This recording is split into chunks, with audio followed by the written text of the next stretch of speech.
Halo semuanya, pernah gak sih kalian punya ide cerita drama yang keren banget, tapi bingung gimana cara menjualnya?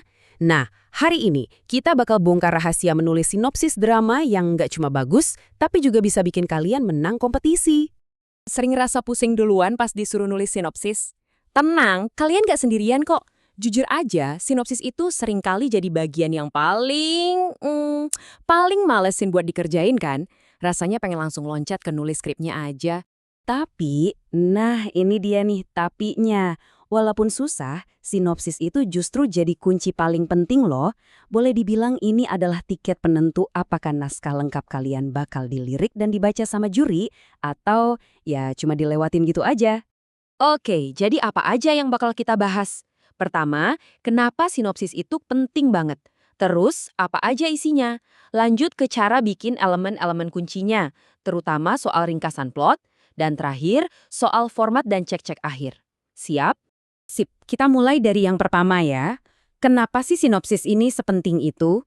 Coba bayangin deh, sinopsis itu kayak satpam atau penjaga gerbang dari naskah kalian. Gini deh, coba bayangin, satu kompetisi drama itu naskah yang masuk bisa sampai ribuan. Ribuan loh! Kebayang nggak sih para juri harus baca semua itu dari awal sampai akhir? Mustahil kan? Nah, disinilah sinopsis kalian beraksi. Ini tuh jadi saringan pertama, filter paling penting. Dari ribuan naskah itu, juri bakal baca sinopsisnya dulu buat milih. Oke, yang ini menarik, lanjut baca naskahnya. Jadi, kalau sinopsis kalian nggak kuat, ya wassalam. Kesempatan kalian buat lolos filter pertama, ya ada di sini. Oke, sekarang kita udah sama-sama paham kan betapa krusialnya sinopsis? Pertanyaan berikutnya, isinya apa aja sih? Nah, kita masuk ke bagian kedua, komponen-komponen intinya. Anggap aja ini kayak blueprint atau denah dari cerita kalian. Biasanya sinopsis yang lengkap itu isinya ada judul, terus logline, tema dan tujuan, genre dan format, deskripsi karakter, dan yang paling penting, ringkasan plot lengkap. Nanti beberapa poin ini bakal kita kupas lebih dalam lagi ya. Nah, sekarang kita masuk ke bagian yang seru-serunya nih, merancang elemen kunci. Fokus kita sekarang ada di logline dan karakter. Dua hal ini yang bakal jadi pancingan pertama buat juri. Jadi, logline itu apaan sih? Gampang ya, logline itu rangkuman super singkat, cuma 1 atau 2 kalimat yang nangkep inti cerita kalian.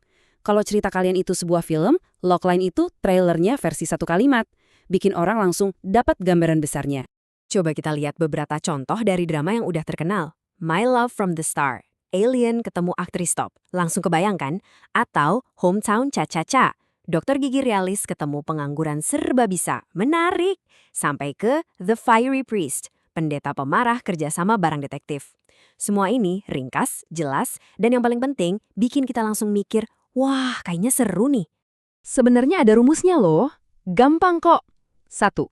Kenalin protagonis kalian plus 1 sifat kuncinya. 2.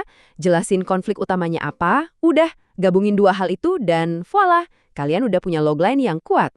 Lanjut ke karakter. Pas kalian deskripsiin karakter, jangan lupa masukin info-info penting kayak umur, pekerjaan, sifat yang paling nonjol, sama latar belakang pentingnya.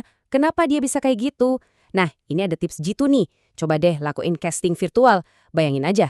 Karakter gue ini cocoknya diperanin sama aktor A atau aktris B. Percaya deh, ini ngebantu banget biar karakter kalian terasa lebih hidup dan gampang dideskripsiin. Oke, siap-siap. Kita masuk ke bagian yang paling tricky dan paling sering bikin penulis salah langkah. Ringkasan plot. Ada satu kesalahan fatal yang sering banget kejadian dan kita harus pastiin kalian nggak jatuh ke lubang yang sama. Penting banget buat tahu ini. Ada 2 jenis sinopsis. Ada sinopsis buat promosi ke penonton, yang pastinya sengaja nyembunyiin spoiler biar orang penasaran. Nah, yang kita bikin buat kompetisi, itu beda. Ini sinopsis produksi. Di sini, kalian justru wajib buka semuanya. Semua twist, semua rahasia, sampai akhir ceritanya gimana. Ingat ya, sinopsis ini bukan buat penonton. Ini buat orang-orang yang nantinya bakal bikin drama kalian jadi nyata. Mereka harus tahu segalanya. Mereka harus lihat kerangka cerita kalian dari A sampai Z, termasuk endingnya. Jangan pernah takut ngasih spoiler di sini. Justru, tunjukin semua kartu as kalian, biar mereka lihat betapa jeniusnya cerita yang udah kalian susun. Tinggal sedikit lagi, kita sampai di bagian terakhir, format dan pengecekan akhir. Ini bagian teknisnya sih, kelihatannya sepele, tapi justru detail-detail inilah yang bikin kalian kelihatan profesional. Satu hal yang harus banget kalian perhatiin, setiap kompetisi itu aturannya beda-beda. Terutama soal panjang sinopsis. Ada yang minta cuma sekitar 10 halaman. Ada yang minta 20, bahkan ada yang sampai 30 halaman. Beda banget kan? Makanya aturan nomor 1 yang nggak bisa diganggu-gugat adalah selalu baca baik-baik panduan dari kompetisi yang kalian ikuti. Jangan asumsi, baca. Ini hukumnya wajib. Ini ada beberapa contoh format standar yang umum ya, ukuran font 11, spasi 160%, dan seterusnya.